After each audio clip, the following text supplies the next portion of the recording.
Welcome back to Surviving Art. Here we explore the world of art from economics and simple tips on equipment to surviving the existential dread that is the art world. My name's Matej Tomazin and this is part 2 of our talk about the art market.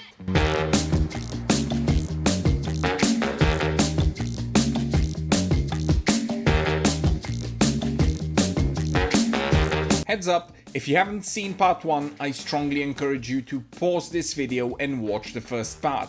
The link is in the description below, or you can just click on the tile on the right corner of the screen. In the last video we broke off when our artist Rachel was approached by a gallerist from Gallery A. If we now continue our simulation, we see that Rachel has in fact been accepted into the circle of artists being showcased and promoted in Gallery A.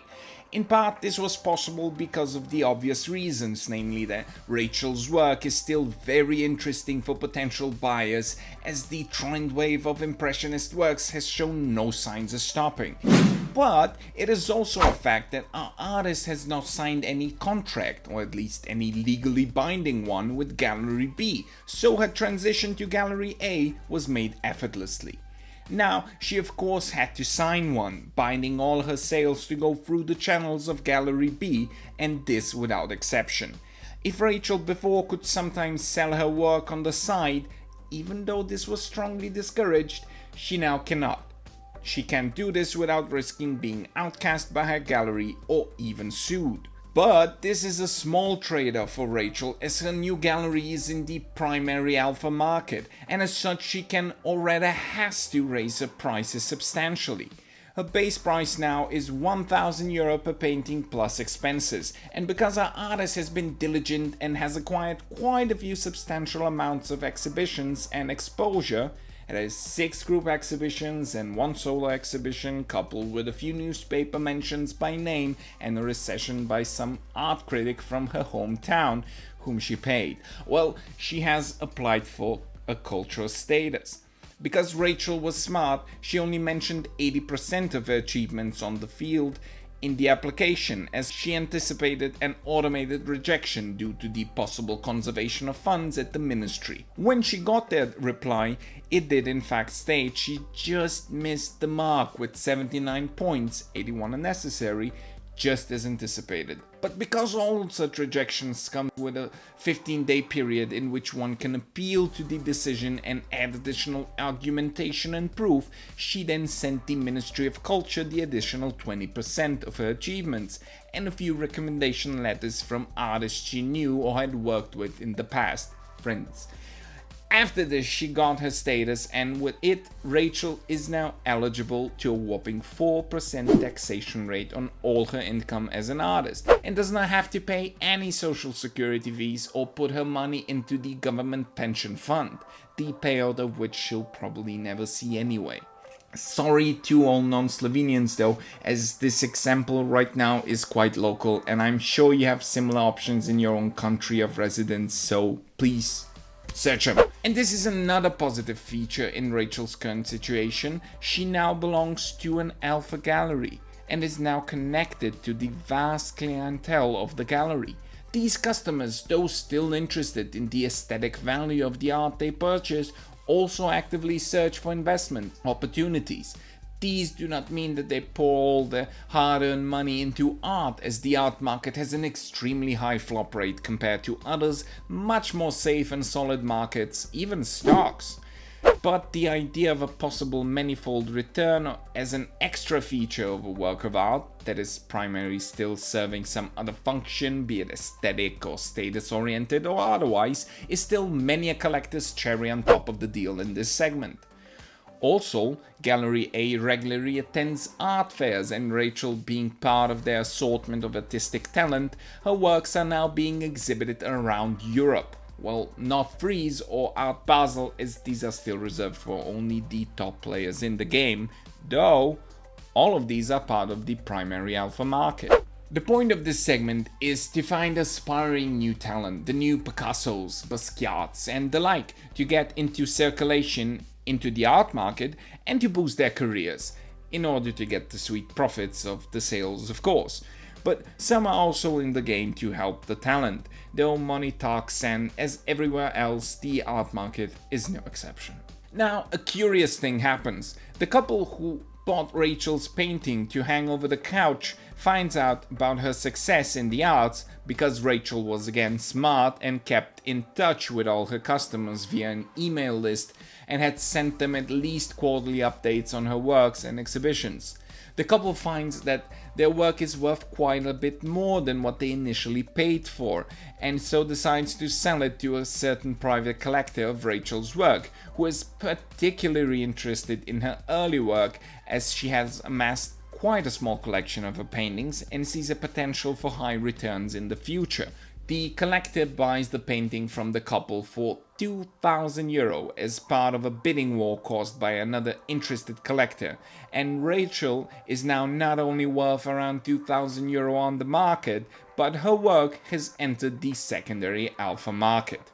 This segment is comprised of resold works. Here we find the works by Yves Klein, Mondrian, Pollock and the like, and we see this is by far the broadest segment on the market, including not only smaller names but also extremely expensive works. It is though important to address the hierarchical relations that we saw in the first three segments, where one could describe Rachel as climbing the ladder of the art world, suddenly become much more vague here. The secondary alpha market is not only higher on the ladder than the other three, but also spans down into all three. On one side, it deems the involved artist's work as high in quality and a good prospect for investment, and on the other, it merely describes the act of reselling artworks that were bought in the lower three segments as well as this one. Now that Rachel is being bought regularly on exhibitions, openings and art fairs, the demand for her older work has increased, and on one hand, a number of art critics start evaluating her work. If she receives a good critique, her prices go up a bit because of demand and because Rachel herself decides to raise the price solely due to the good critique. And when somebody writes a bad one, she does not lower her prices, and sometimes even a bad critique stimulates her sales. Rachel knows how to work attention and knows that no media attention is bad, as many of her customers hear about her work from some friend or business acquaintance who totally dismisses her paintings as being any good.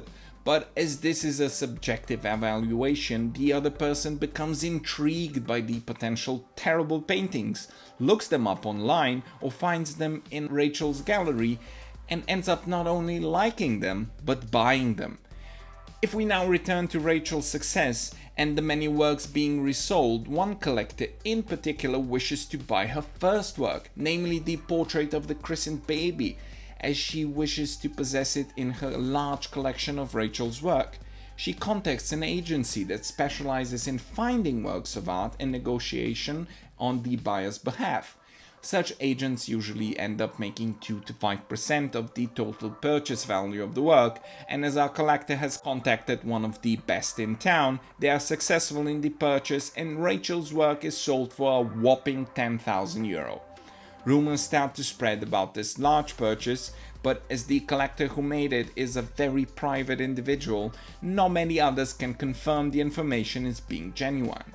Not soon after the sale, an auction of Rachel's older works is arranged by the local auction house. Having heard about the rumors and seen Rachel's work exhibited dozens of times in both national and international galleries, fairs and the like, they decide it's time to organize a big, exclusive sale of her work for anyone interested in selling or buying. She has entered the last segment of the art market, the auction market. The function of this segment is solely to make the sales and prices of sold works accessible and thus transparent to the public, so as to try to minimize price imbalances, that is, collectors buying either too high or too low. Rachel now finds herself overworked with all of the commissions she is receiving. I told you this is a simulation, and looks at ways of delegating her work and actually enjoying her newly acquired riches, rather than just slaving away in her studio. She finds answers in the practices of contemporary artist Damien Hirst, whose production houses are infamous in the art world. She also decides that she will set up a large production studio and employ a few fresh MA graduates from the same academy she used to go to. She teaches them her exact process, and after a bit of trial and error, she ends up with 4 assistants who can mimic her style quite perfectly. Now she only continues to make the rough sketches of the new works, and her assistants do the rest, with a few visits by the master artist to check on the work, of course. When the public though hears about this, they are appalled, and soon this decision is put under scrutiny by collectors and art critics alike. Some collectors welcome her decision and buy the new works, but some cease to buy, and the situation reaches a high point when one of the new works is offered at an auction in Rachelstown. It becomes obvious that no one is willing to pay the outrageous €20,000 asking price for the work, 5,000 more than what is usually offered for similar works of hers, and this is mostly due to the ambivalent prospect of the investment, because collectors have not yet decided if her decision was a good or a bad one for business. But at the last mark, an anonymous buyer makes the purchase over the phone and quite bluntly seals the deal on the decision. The general public is quite surprised, and the idea that Rachel's decision was valid slowly seeps into the collective consciousness. The anonymous buyer who bought the work, on the other hand, is pleased, as he is an associate of the former owner who put the work on for sale. They both decided to give a little push to the collectors who were unable to make up their minds about Rachel's decision. As both own a substantial collection of her works, they were afraid people would just stop buying her work, and with such a low interest in hers, well, the prices of her work would drop too. So they raised the bar, not only making Rachel's prices safe from plummeting, but indirectly raising them quite a bit due to the newly sparked interest in her work. And this is where our story ends. I hope you have enjoyed this two-parter, as maybe I have shedded some light on a topic that sometimes seems shrouded in mystery, or is just left outside of conversations about art where it is deemed below art to speak about money. Well, for any one artist that is below money, I do hope you're still on top of this month's rent. And to all of you, thanks for watching. And as always, keep on fighting that existential dread. And I'll see you in the next one on Surviving Art.